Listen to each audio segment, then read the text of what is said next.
Hallelujah, hallelujah.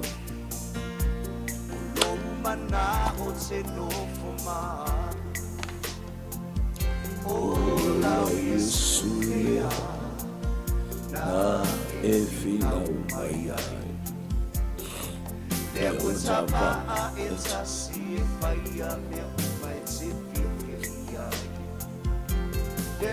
Yesu keriso Ulia Wiala bolo masai Tatu tutalo Taya fogo, taya menino, taya leanga lei fasoa o lau fio Foi atu oiro vi inga le fa manu ma le fa le ta Alanga ina lo manu malo Mato iai le vai aso pa ia ma le vai aso e fa manatu ina pea e lau au kerusiano Ma lau e kalesia filifilia i le lalo langi Fa manatu ai Hallelujah Lo sa ilia mai o le whaolotanga ma le whaatino ina o lea umasana nā mai e le whenga inga tua. Nei ua fufola manino o lea li ie i le whenga inga whau ke riso o lea li o le ola lua awhe tau sanga umawai. O mai i le nei i tua aso. Maua lunga lovi inga. Lau fio fesoa soa ni mai ni taya. Hallelujah to ina atu le lienpo kalande alau whanau. Mawalunga lovi inga masitia lovi inga awai te tau ia te oe levi. Tai leora ma le malosi ma lau whamalo. Anga lei penga te whailangi le ainga o le whatotua ma le tino oe keriso. Mamonia fo la ona fatonu to ma le alo nei pol la mi me o me lo vi inga to ma le alo ma le anga pa ia ona mo Yesu amen amen amen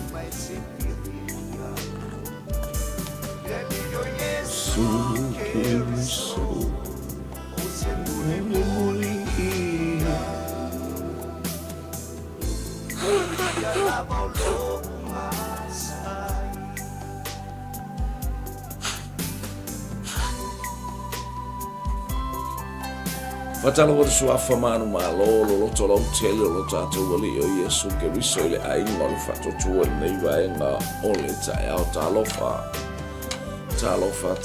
la maile atafa isai sifo matu matonga hallelujah ainga mai berse pai o tu tiperia nei tai au fatalo fatu lo ainga i Samoa. Hallelujah, praise the Tinam al Fana on the Leole Calesia. Hallelujah, Jones 𝚟𝚑𝚎𝚘 in Malfultua, Talofa. Fatalofa nature how you don't shoot tato, Ainga ile tafa malaitu or kelope. The Elaing on Fatu Tua, Fina e mo mal nature how, tato, Savile Valley neighbor Yaso, it's a ua, Oliva Yaso pa ia. Hallelujah. Tato te baba yai. Hallelujah. I famurianga le tua. Praise God. Ela ilianga le leifa sol tato tapa au o ile langi.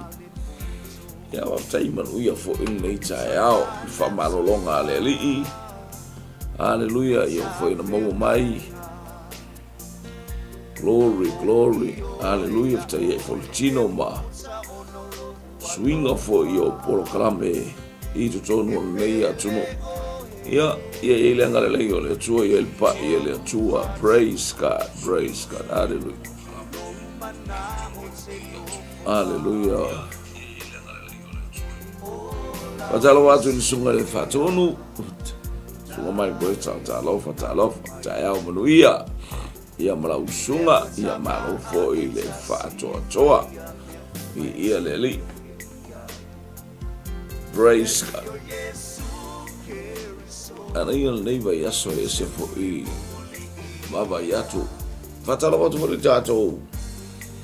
Hallelujah for the Wallace 22 Lua Sumalua Station Road Otahuhu ia i Aukilani Hallelujah i saute ia i lenga le leo le tuma i le pa i le tua ia te oe awanga el tato upolo kalame nei te au sina faa manatu fo i masina baba ai fo i savalinga o le nei te au e misi o teimi nei o le aso lua ia po teimi nei le teimi o haleluia o ta pena ai ke riso fa manatu ai pe i le lalo langi i le nei aso lua haleluia ia o le wana i mai Yesu pe o tato i el kilia ina i Yesu o le malu o le mana onga le i o tato malu fa le nganga o i tato o le malu e fio tu ma waile tu e ia fa mama ina i tato e ta pena ai i mea le lei ma mea sili e mai se fo nei vai tau o tama ai o to ai o mata ma sila i o fonga fa atau no wina hallelujah mea pe ona feta lai mai e lu tato o le i a te tato e ona tuku i eleli ia praise God ya fatalo pato ile sunga ile so ile ta sunga ya mayaba talo mayaba vi eleli male ainga talo bo male hallelujah male no falo fatalo pato foi hallelujah malo le soi fu Maurice way hallelujah le tene America le sa ya wai ya le tene America ta ya le mai so le tene le ma so Ieleli. Hallelujah. Praise God. Ia ieleli ile ngale le le tu ele pa ele tu ava mlu atu le tu ai proclama le taya o mo o to ieleli ia o se vaenga fo yo tato polo kalame ole anga i mai le o Yesu.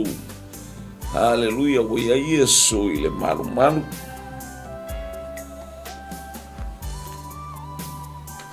ma tulanga o mea uma e sau Yesu aya nga i mai lo tangata ia o tangata ia ta o la ele nisi sa ia isi e le ni fatasi maia e na wae i le tausaminga e tapua hallelujah vaila o ele le o sol au ele nisi e o e tapua tangata no mai tau saminga ele o maina le nofo ia ta pena fol tau fono tanga o ta pena e fon tanga i Tuutuulima awana ale alu e ta amalu e ai hallelujah praise God le fo vai mai o sa fo ia u i New Zealand nei ia ele i mala le fo isina o so mai o le maluluwa te i mai le tamasa moe batana te email tama sole ya ia leli ya ali fa be pole existe le te email tama sa moya pole ale malulu hallelujah o mea uma e fai o tato loto a tato te o i fea ile malulu ele e me pole ai ia nei tai ao fa sifo tato loto mo tato wanganga tato tapua i fatasi tato wa i fatasi ileli ma na fa manu yanga hallelujah ile ai ngole fato tua Oh, praise God. O le au ele nisi ia o tangata ia ta o ele nisi ia e pe o se vava ia o tangata iuta ia. E pe ua whewhiloi o lato utoto pe o tangata awhakasi. I o tangata la ia ua whiusua i ma tangata e leni ia maua mai leo le ta unga le po le whaleonga leo lato o tangata ele nisi. Tele ina faali fo ilo lato fa'afia popoto wa sa ili eleni le poto a o iutaia sa ili mai i se fa'ilonga e tele la me o mai matangata ia e o mai ma le sa ili va vale i fa'apena o isiale o mai ape haleluia le la tatou fa'alongo ia Iesu ma le tali Iesu ina watu le wali o mai lo le au ele risi pe o le mele fia fa'amalosi o le o mai o ele nisi tangata ia ele nisi e tapua i ala eno fonofo tangata i uta ia. Fo mai no mai tapua ia mai fisili po fe Iesu e fia tala noa ia. Ia ua va ai i va venga ua va ai le matautia.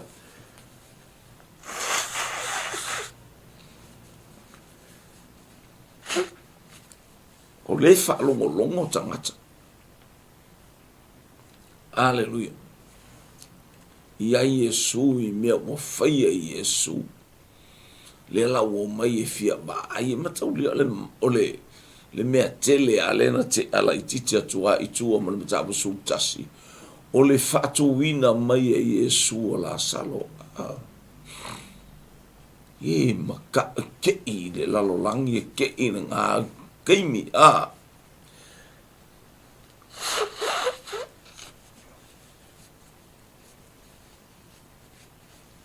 ia o le fo i mea lo fai o le pongi sa ia le lalolangi a te tatou e pongi sa o la e fisili e ofo ia tatou le tatou fatu o le mautangata oti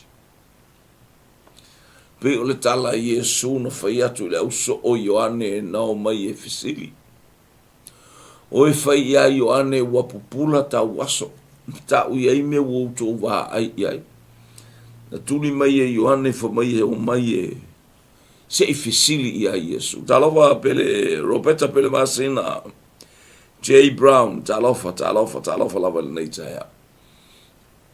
Praise God. Ale ufe atu Iesu. Wa pupula ta waso, sava vali pipili, fa alongo tangata longo noa, iyo, wa fatu wina e feoti wa fola ina fo ile tala le leo le malo le atu. O le mena ta o le fola ina o le tala le leo le malo le atu. O le bea kuku mai kangaka ia. Ea oi. Wa faku an kangaka oki. Pienga kele i malama penga alo walu wa kele o malama i kangaka oki nga ke faku. Tatou tele o e fatu tuan tangata whapea. Langa tatou te whaoa i le vi inga o le atua aia. Wa whaamanuia le atua i ate o e te mori mau i se anganga ia le upo le atua warisu wa whalea e tua le tangata.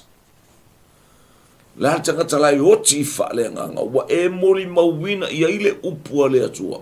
To e tu la i mai tangata. Hallelujah. To e whatu la i mai i le langona salamoma loto wha maulalo. Talia Iesu paua leo le suafa e tu wa tangata oi o le suafa o Iesu Keriso. Ele umana te la tu ta watunia ni suafa o Jehova. Suafa lea. Wa uma fo ina ta o suafa o Jehova o e fa aya le fo mai Iesu paua fo mai tama. Paua leo le ngoa tau te o mai le ala e tasi. Le upumoni e tasi le ola le e tau te o lai.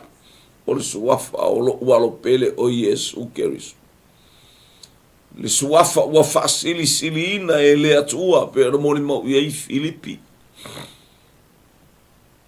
Muli mau tusi a ngā luenga e le aiseisi suafa i le langi male lano langi ua fua ina mai ai le ola. Ua na o le suafa o Iesu Keriso. This name, Jesus Christ, and this the only name in heaven and earth that gives you life.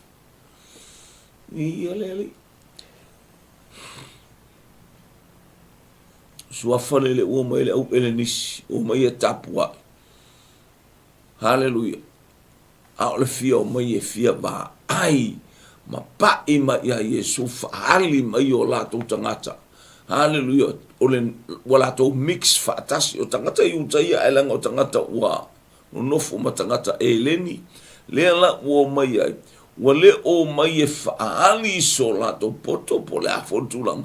A o lātou loto la ngona i le ali i o lātou o mai se i faafeilo a i a Yesu Keriso. Ia po ave fos faaftai. Wa e usul nei tai au e faisau lotu. Wa e usul nei tai au e faisau faaftai. O tāpua e lo loto i taimi umalunga le tā vale. Haleluia, tā penanga o au fufuanga nei tai au, tā ele ama faila u vi inga. Failo ofu faila u vi inga o a mea uma whapena le winga. O le fe au le tau mori mori nei tai au le mele le tu. Haleluia. O le ata o le au pele nisi ia ia. O le ata nao tātou. Tāpua i le atua i le nganga ma le whamaon. Tāpua i le atua i teimi umalava. Mo mori ai lo loto. Pena fo ita ita. Me o mai al ta vale ai. Ele fa pe foi la ta vi inga ina ia te u pa la ver ta vale wa sawa ta vale le ia tunu wa. Wata ma. Tate masani ata i telu tua beta ma, sau mai le anga. Haleluia, i le mano le toto Yesu Keriso sau le avita vale. Sau le angelu tau. Sau le na mafau, sau mea uma. Siri o na sau ino tatou loto. Tatou te ngalu lue e le nei aso ato le lai alu. Sau lo loto. Vita ma sau mai lo loto i taimi umai le mana o le toto o ta mai ma moe o Yesu ke. Ina ia manu ma lo mea e whaia i lea taimi, ma lea i tu aso. Ia lea li. Sa ia isi ele nisi whaatasi ma ia na wae i le tausaminga e tāpuai. Wale ngata ina o mai e tāpua i ai whaalonga whai pua lo sumurtasi. O le mata pua suma lua tusia, Ioane leo te anga ia tuai whai pua lua suma le lua sumurtasi. O i lato ia wawane ia Filipo o le pete saita i kalila ia. Walato o le atu ia te ia wa whape atu. Leali ie, mātou te fia feilo a ia Yesu e selemana ia o i teimi uma e fia feilo a ia Yesu. Haleluia, esele mana ia o lo sau i lea tae au, ma lea tae au o oi o tangata, le te fia feilo a ia Yesu e ala i lau pese. Awhitai i lea tua. Awa i lea u ave lau whaftai lo na alo, le whaftai a Yesu Keriso. Haleluia. Ina wai feilo a, o lo feilo a inga na ia Yesu. Vivi ia tuia i lo tatou ali. O le ala, o le ola, o te fiatu aison. Tongi le maea, i lunga o peau. Ne i ta fea, se uso i tua au. O la vi inga ave i le ali. Le whamatala i tongi le maea. A o le tu o tātou loto i a Yesu. E ta ita ina le tātou sābalinga. Ma tiu te mwhaiwa i le nei tae au. I ele le atua i taimi umalamu. Ia lea ua tātou whaalonga le upua le atua. Ma nei ua mai i a Yesu. Fa mai e fia whailoa i a Yesu. Whaile nei tae au sa e tō whāma o moe.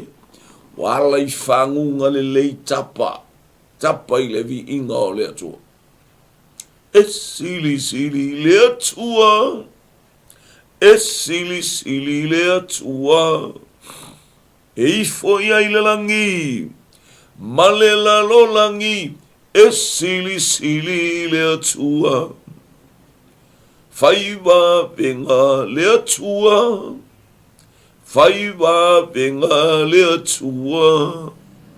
e foi ai le langi, ma le lalo langi, e fai va venga le atua le ata o lau tapua.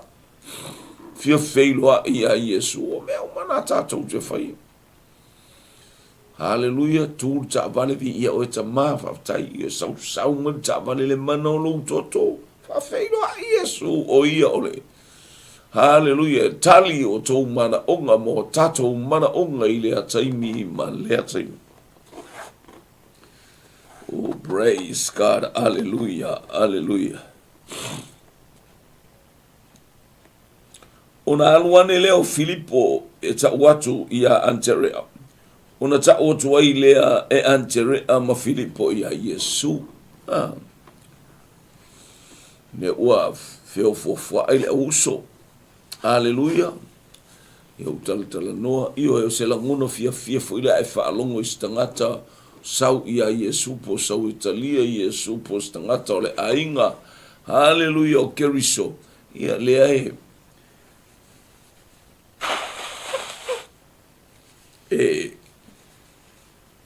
tupu le loto oli ate o tupu le loto fia e langona i tino matangi le lei te ilo al matangi e te mai ai te ilo al matangi e pe o le kaiminge i ke lo ke fia e le te whaalongolongo i lo papatu o e maruru o ke fia ai sa se pa e foi lo papatu ia o walu sa mo sina me alofa mai ni usila e me alofa tau tele la ni usila pa e tatou te loa le me tau tatou foi ai le taimi ma le fa tai le tua ia na fa mania tatou o mo el fe o le so tai lo so Anterea Tōlia fu Anterea le uso Peteru. O stangata ele se tangata fa ele tautua matalilo. Pero tangata mo moale le tusile ayo ane o tangata mo moale na feilo i mai Yesu. Saulo alu tau ya Peteru no na uso. Na mua moala maua e Anterea saulo alu tau ya Peteru. Ai mai tala tuspa Yesus fa evangelia. So le maua ele alu Peteru. Aya, ele oi loa fōringa fei mali e ale sao ta malo Anterea. Fia ntangata, hallelujah, fia mata mua ma fia peo Peteru. He alu le walu ai, so ele pa oa e o Peteru, pa oange o Peteru, o soange le mea o Peteru, ia le fo ila tato o atu le mau Peteru, i le mau Peteru o le ava aia i le nei fo iwa yaso ma enga o le va yaso. Hallelujah, ne faite mo le mulumulunga Peteru. Awa e te mulumulu i lo ia te au. Mulumulunga la uwaenga ngai. Fa longo koe fa mai Yesu. O le mulumulua o vai. Ele ai so tofi fa tase oka. Ngā langa alu le loku o le fia fai kofi. Hallelujah. O le fia ki a kongo, o le fia o ao, o le fia koi inga, o le fia aposkolo, fia fa evangelia. U le mulumulua oe, ele ai sou tofi. I ele pekenu le kaukewa ai. Simona e mana o satani e lulu ia te outou e pei o le sauti o te whaatonga ia te ne ima vai lo whatotua o oe pe ali ua oe ka lo whai a Peter mai ki ngaka o kuele i li ua o oe pe ali ua oe ona e whaamalosi le ioso na wata otua Yesu e le i li ua longa o langa ala e sawa Yesu tate o fatasima oile oti fale pui of ekeva aima ya ula ala Yesu tate o fatasima oi mea uma ale me Yesu ele vivini mo ele pone ise watolu fa fitia Peter afa upu sisi tangel ba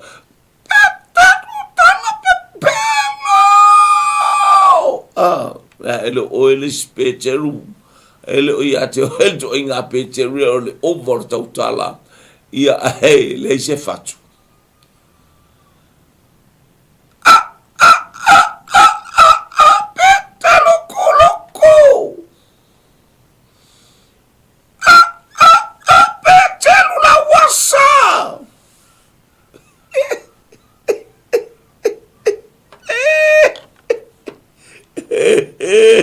fiangi la wasa o soifua maola mai peito tonu o le whaola tanga. Peo leo te alu tu ia petelu ono o le tangata o so vale fina o vale malo vale oka o vale uma ia petelu. Ni ia leli le tatou te tala noa tua ia petelu malona ola. Ni ia leli praise God. Aya wali ali peteru iluma i taimi uma o sikama lea ele o ta ua maya le tangata tautua matavela haleluya tautua matalilo haleluya lale le loa mai mata o tangata na fai loa ia peteru haleluya praise God.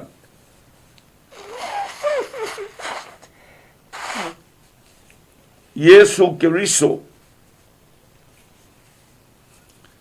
le ali I ma le whalo I e whamanu rua tu fo I mai me u pe kaia le isu I le kaua o kou ia ua whai asinga ia aivi ia le ali praise God me alfa mai matou a inga whaatauni au pepa tishu sau pepa tishu whai ai tulo whai ai lo wisu le fui le ala tu sui tau whamore fiu whaatauni au lole ai ia miti langa e te me elo ai o mutu e sila maana ia e sa ba el mamore tina fautua le lei sa uni mata pena tito talo fai le uso haleluya ua e ke lo koko epe o pe kelu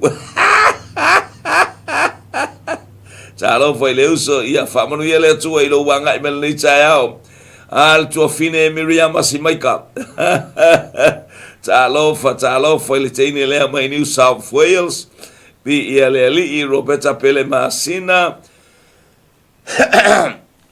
haleluya to ititia o foi atu le teine na oswa le lungali ina fa o wa ya tu ro peta haleluya na Kolosia ne yo toftafa ana nafi o imanuka wo au te musula fatu ne te wo fa Timmy hallelujah Brown William talofa lo ia le ali ia eselamana yo nei tai au matango fie maritangi mai ya ale moa ta umai ate oi ne e ola fa pepe o langa o pe teru tu so walanta to wo I o felongo na ia le auso le wo mo mai fo ile fe au e to tu watu yo tof taf ono o ta o peteru le o langa fia mata mua o peteru fo ile no fili oi se makua ya mako oi sili ya mako mai Yesu no uma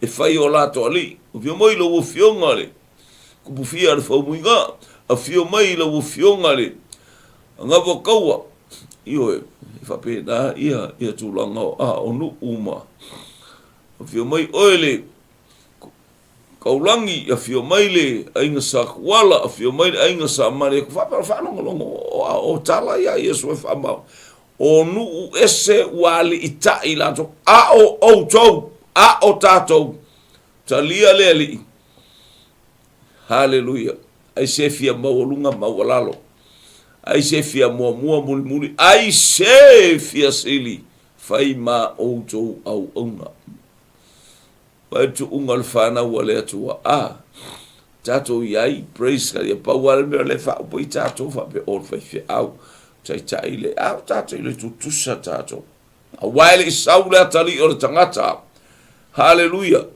e au na mai tangata ia te ia aina sawe au na tangata o foina lona soifua le la tato ta pena ia ola au na mole ia le le isau le atali o le tangata. Praise God. Le au auna mai tangata ia te, a ia au auna i tangata. Ma aina ila au auna ngale wa au auna mai i tangata. O le mea te whaia e muli mai ia te oe. A whaia te le au auna e whapena fo ina tongi lo mata e le tangata. Whapena fo ina ino le tangata ia te oe. Ia leli, e ola au auna ma e ola tautua. Hallelujah. Hallelujah. E whaia la mai le atua le me fina ngalo. Ia i le atua e tu sola na upu nei tai au. Le lei le atua.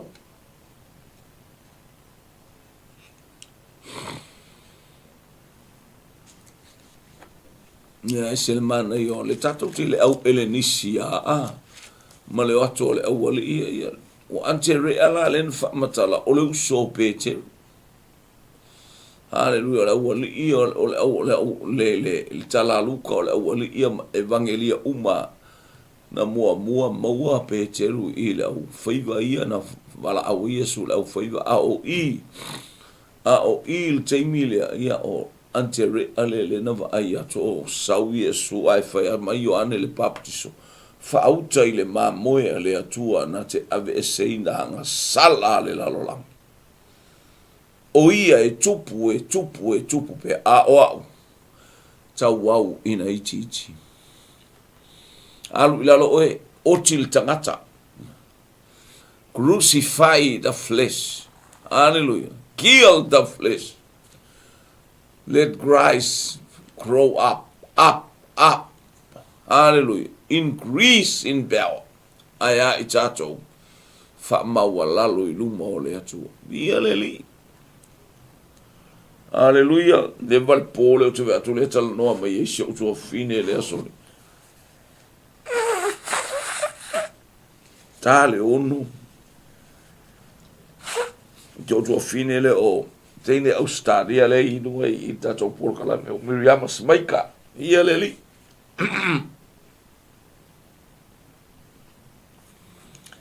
Praise God.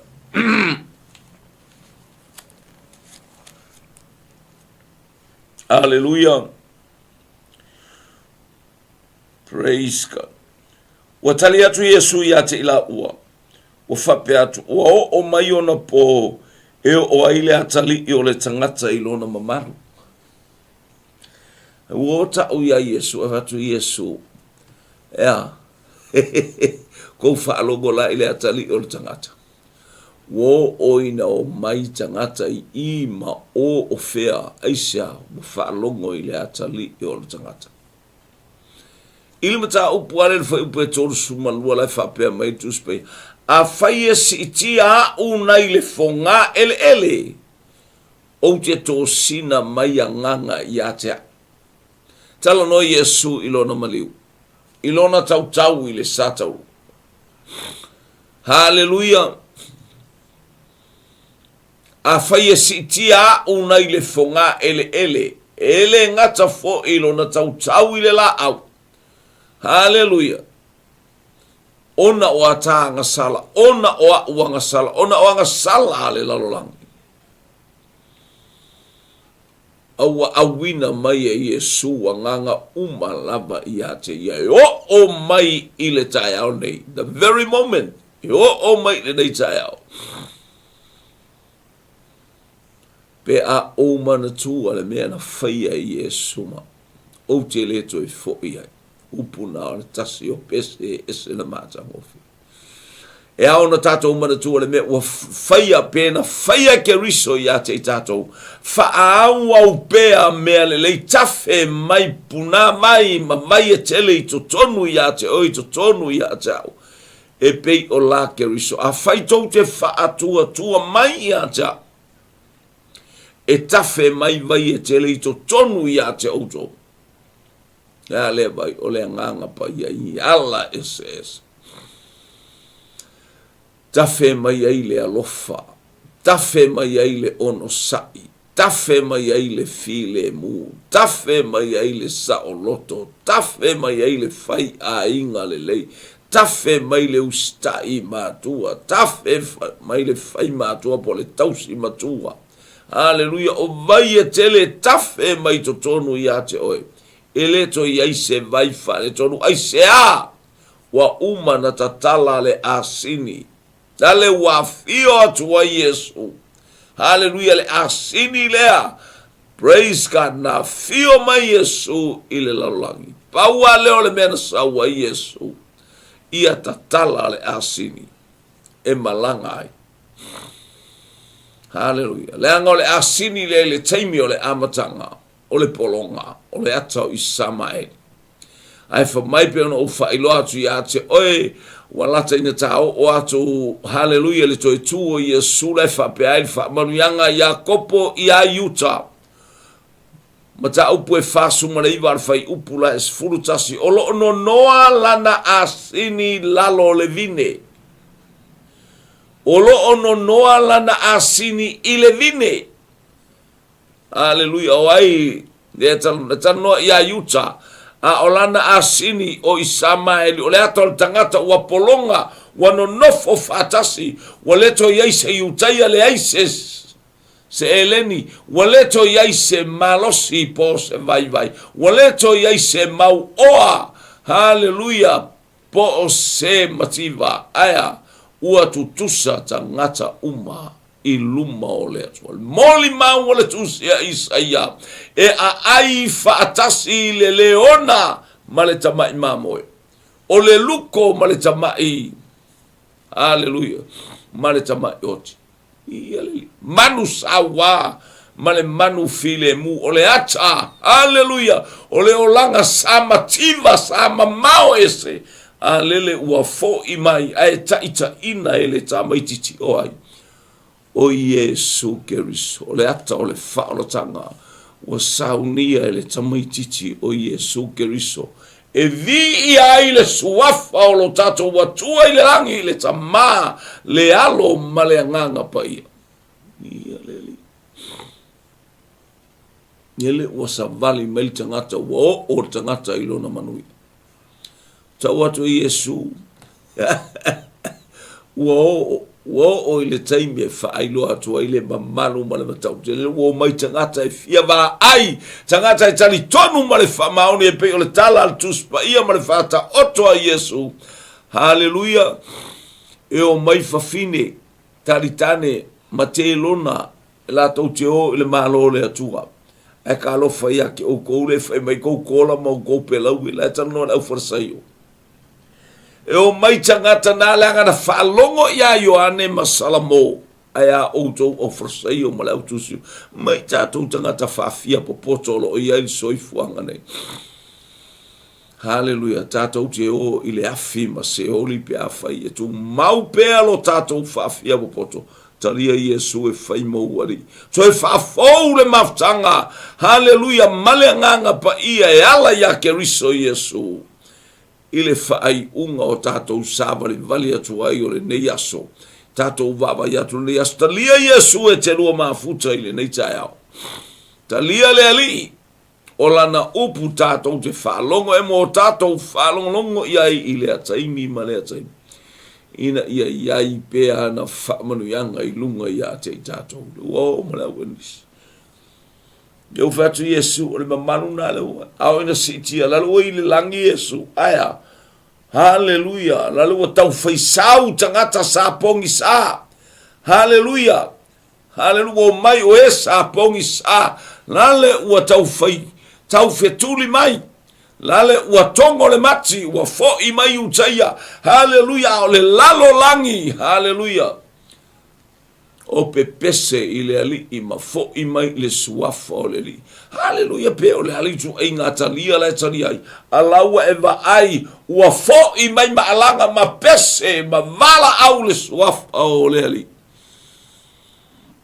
Hei ufo ina faola ina o i lato uma o e vala au le suafa o le ali. E fatino ina ma fataunu ina e le atua na fionga mamana. E pei ona ia feta lai ai. Whaau au at pelta porka la me matati tilo atu. Talofa nai whiangai ngā, talofa lava manuia nei ta eo i lau sunga.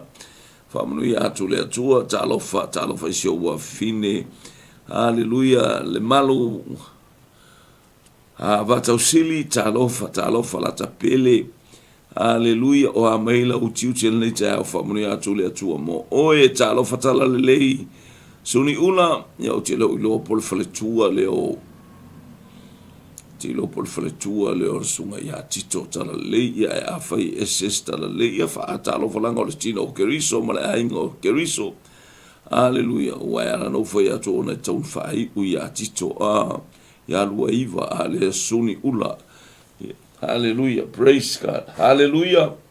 Ele leile atua. I taimi uma. Si fai upuala le mana ia. Fai ua tato upolo kalame ma tato tilo ia. Ia ua tali atu Yesu ia te ila ua. Ua whape atu o mai ona po. E o ai le atali o le tangata i lona mamaru.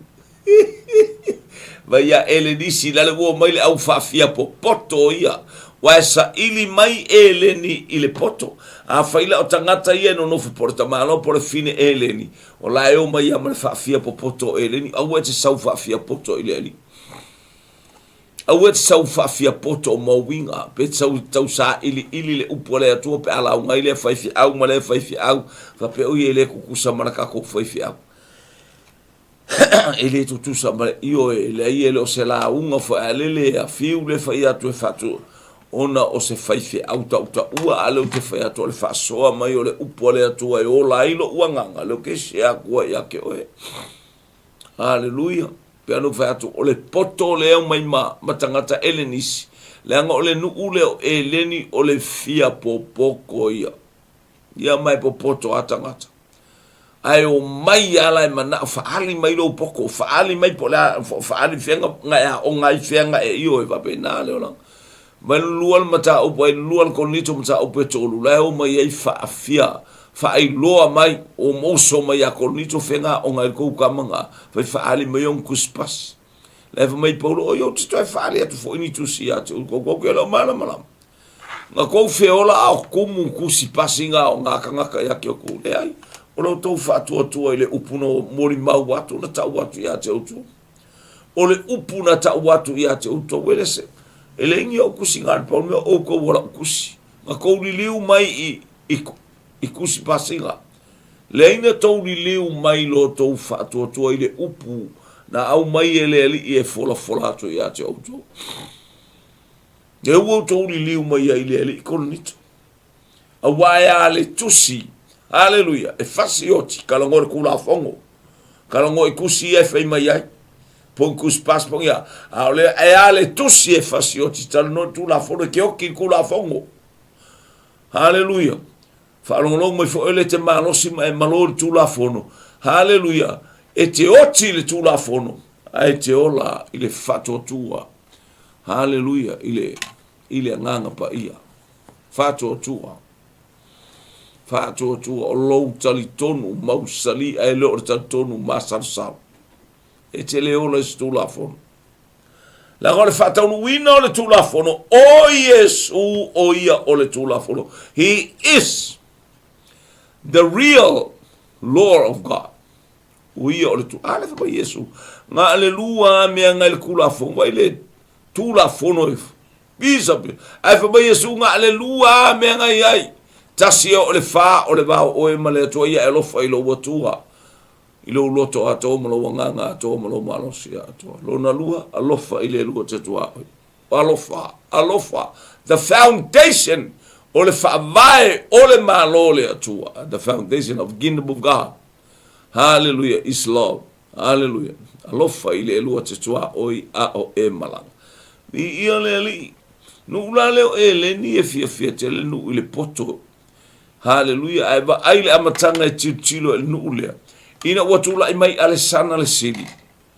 E matautia. Nana tula i mai a alesana le sili o le mea le na. Ave alesana i malo uma o le laulangia o pule ai alesana. Hallelujah. Ia faa e leni uma tangata. Wai faa e leni. O le matautia lea. Ia i o le tatou te wa ai le poto zanga. Auangi e se kangaka e kaukala I lo malo po fea le I kua le laulangi.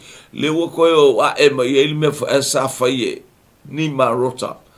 Hallelujah. Ai fa ese I lo e le atua ngangana.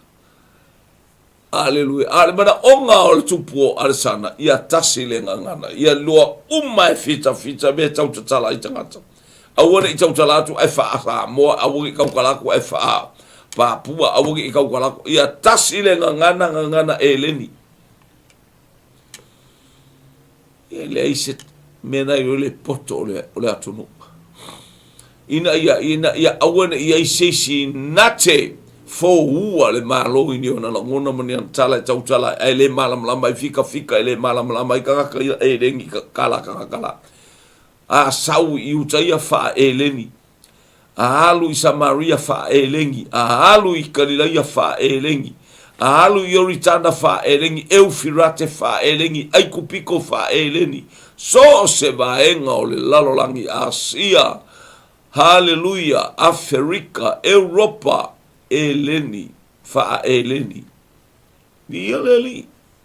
Le aleng ta unu le anu al poto. Sa ili maya e leni le poto. E oso su ele upoko o malaua ka mai po fenga e a onga ai. A o tele I o tangata fa e leni le o langa le o la nei. Hallelujah. O le su e weyeni tu pasi a te ia. Lari tu inga a onga na e a onga ai. Ia te au ia te oele atali I male a fine o le atua. O lo tu si pasi born again. B.A. only. Born again. Lea na lua tuai. Sto ina o Nicotemo ia Yesu. E vatu Yesu. Born again. Hallelujah. Ale to e whanau oile vai male anganga. Fua moa. Mo mia ina io tato whanau se I tō mai. Le poto lilo whale anganga. Whamaiele I loa e ali I o le nei lalolangi. Whamai tu se kolito mua kolito mta upu e lua a lona whai upu e fitu. Whai upu e valu. Ana I loa. Ele lalolangi nei. Hallelujah. E tupu o le nei lalolangi. Pe o I ai le poto le o le lato I lo ke riso se manu lato te le fasio tia ke riso. Hallelujah.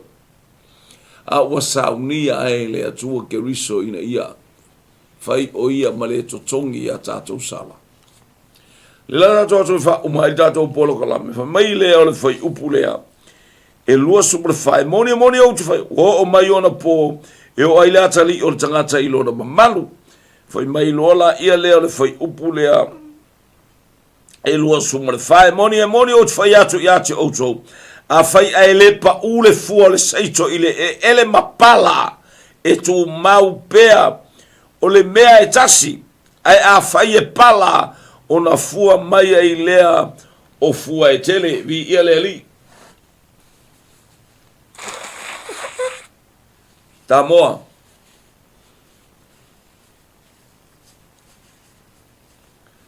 To se la awai e te totoa ale pala le fatu o le mango. Ele mfaina e va aise mango fo. Wa ele va ailo le fua le mango. Wa va ele mango le wan wa e mona lau. Na e whaatali lea e. Na e whaatali la ia lea le fuata a mango I te. Whatever a mango pula. Oka. E o siau whanau e o I manu. Hallelujah.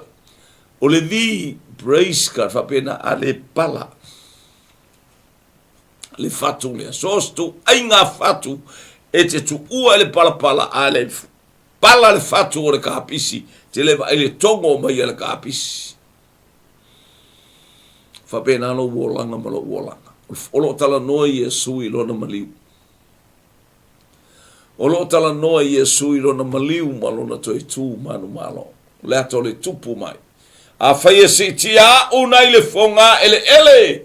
O te to sina mai a nganga e tele I atea. Hallelujah. Ale pala le fatu. Ale oti Yesu. Ana le maliu Yesu. Ele tupu le whaolatanga. Ele tumu le lalo langi nei le mamalu male pa ia o le atua. ina ia whaafoi mai lea tulimanu, ma lea tulimanu, i lea tūpulanga, ma lea tūpulanga, le vi inga o lea tūa e whaavavau. Whapena anu wolanga pe a pala, pala le fatu. Haleluia le whaolatanga ma le fatu leo, o to tō le whaolatanga ia ta ua ia pala. Ale pala, haleluia, lona winga, ave ese le tangata tuai. Ale pala lo wolanga tuaina ai tupu mai le tātupu fau. E tupua e le tātupu le pongai o Iese.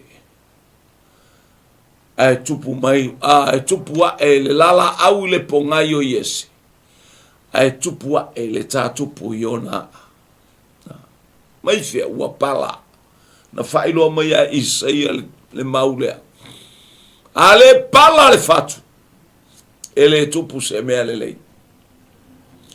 Haleluia. Ale pala o tatou tangata tuai. Ave ese tangata tuai. Haleluia. Remove. Aya. Se tupu ane leolanga fau. Leolanga fafauina. O Yesu Keriso lama na fetalai. Haleluia. Ole soifua leo Keriso e tautala Yesu. Haleluia. Ilona soifua e ao na maliu. Malona toe tu manu malo. Haleluia. Wa fanga manu lele. Haleluia. La manu tata. Haleluia. E to amai. Praise God. Ilalo ona la. E pei ole matua moa. No fo fota e ilana toloa. E whapena lo ua tua i a te oe. Ina ia au mai a oi le manuia. A whaia si ti a una ili fonga ele. O te tō sina mai a nganga i a tea. We te le tō sina. E le tō sina ina e se whaifi au. Ai tō sina e le a nganga pa ia pauar tātou ngā luenga tautala. Pauar tātou ngā luenga whetalai. Pauar tātou ngā luenga whamatala le me wawatu. A ole a nganga pa ia. Ngā ke droa inga mai a nganga o tangata. Fo i le maloma pāti lima la au vai tafe ngolo mai. Evi ia ili suafa manu malo Yesu Keriso lo tato wali imalo tato fa. Wamu ia leo tu ia te oile nei tai au. Haleluia. Ia ili anga le leo leo tua. Ia tato tu e whao. Wauma tato tu e whao. Longo fo ili au. Haleluia. Praise God. Lea fiafia na nei. Haleluia. Ile lima. Lebanon Street. Lebanon Crescent. Sorry. Lebanon Crescent i totonu o manurewa. Momoli ai mo oe le fe au. So e whalau tele ai ele nganga pa ia mo i tātou.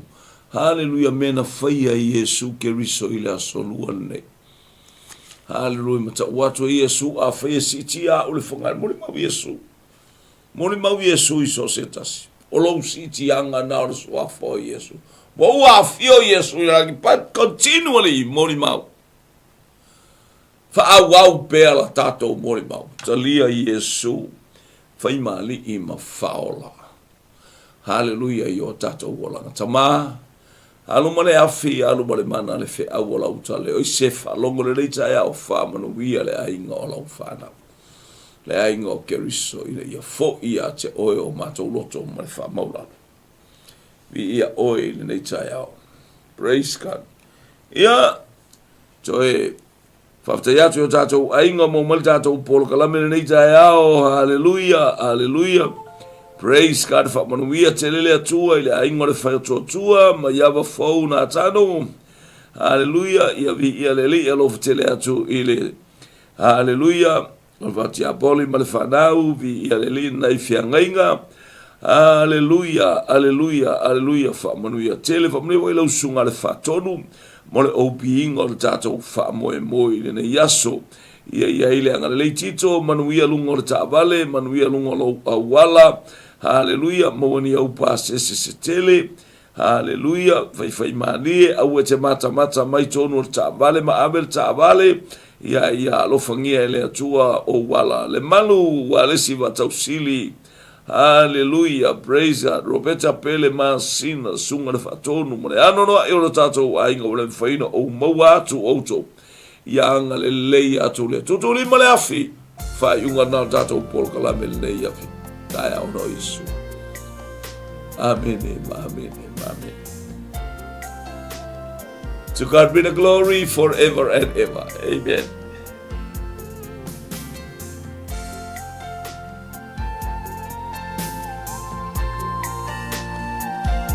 Hallelujah.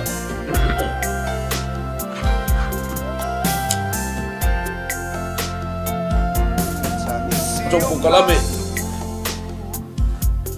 ai mai no e mamau le ala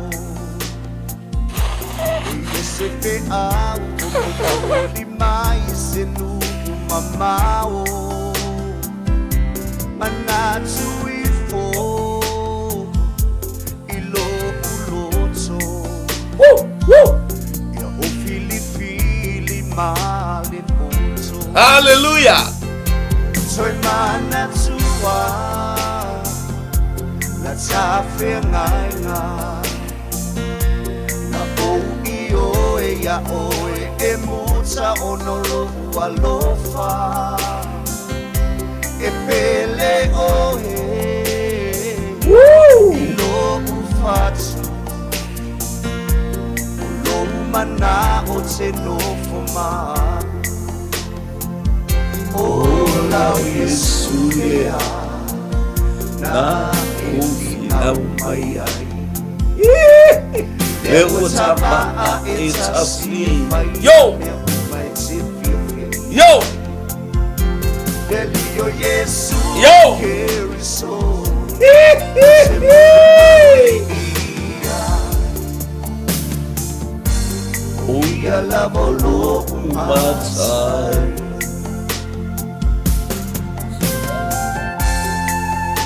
Hallelujah.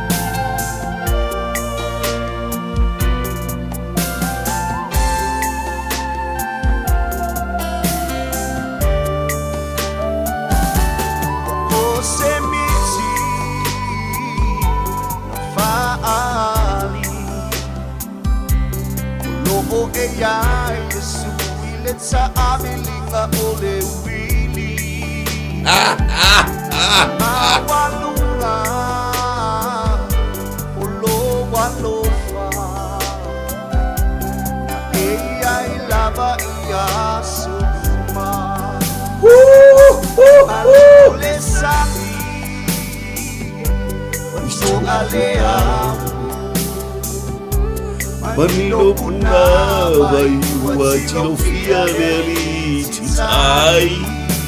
Hallelujah.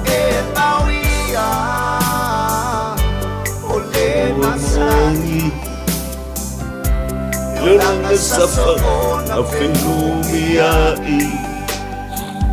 Oh, Yesolea na efina umayan. Ewatama anitasi efaya Fia. Oh, so carry so. Oh, te bulibulia. Oh, ya la baulo mata. Oh, la Yesulea na efina umayai. Ewatama anitasi efaya me umaitipiria. Delio Yesu keriso ose muli ia o ia lava o lo uma